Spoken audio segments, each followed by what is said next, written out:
Hi, everybody, and welcome to this episode of Stories of Music. Glad you could be with us. When I was a little kid, my family would record messages for my grandparents that lived across the country on cassette tapes. We would all pile around the little cassette recorder and record our message, stick it in the mail. They would get it, listen to it, do the same thing, and send a message back to us.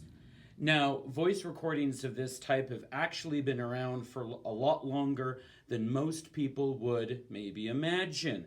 Visitors to the 1939 World's Fair in New York lined up for a machine called the Registon. It was actually the first time that some of them had ever seen a voice recording machine. It recorded on little metal discs, and you could take that home. It was so popular that by the end of 1940, the International Mutoscope Company had patented the Voiceogram machine.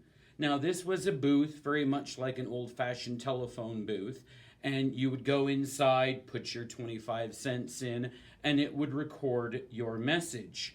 What would pop out would be a little disc like this one. They spun at 75 RPM, and you could record on it anything you wanted. Now, you would find these at fairs, on boardwalks, and in penny arcades, that sort of thing. And they were very popular with servicemen during the war who would record messages that then they could put in the envelope that the machine conveniently provided for you, and they could mail it back home to their families before they shipped out.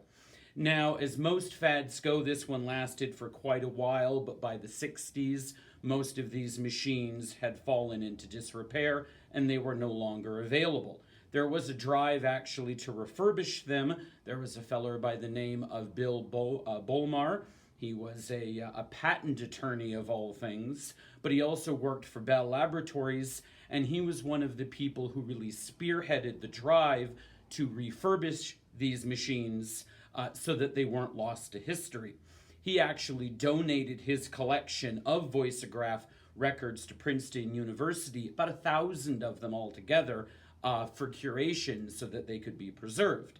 Now, as for the discs themselves, you can still find them in eBay. They usually go for anywhere between $10 and $20 a piece, depending on their condition.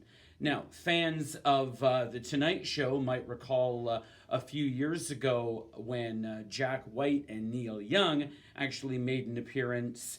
Jack White actually has a refurbished Voiceograph machine.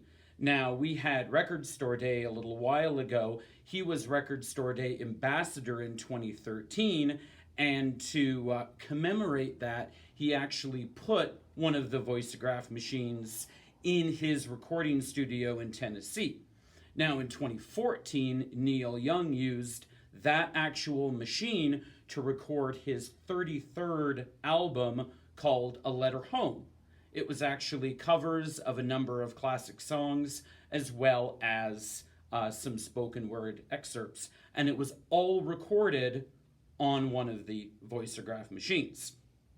Now, as for these discs themselves, you can't really hear a lot on them. There is a short message that you can make out. It's basically a young girl's voice saying, "I love you," a number of times, and a date which, if you listen to it enough times, you think you can make out 1951. Now, was this a recording to somebody's grandparents? We'll never know. But at least we can appreciate the history of these discs and the machines and how long they've been with us. Thanks for joining us for this episode of Stories of Music. Make sure to like our videos so that we can see your support, and we'll see you next time. Bye for now.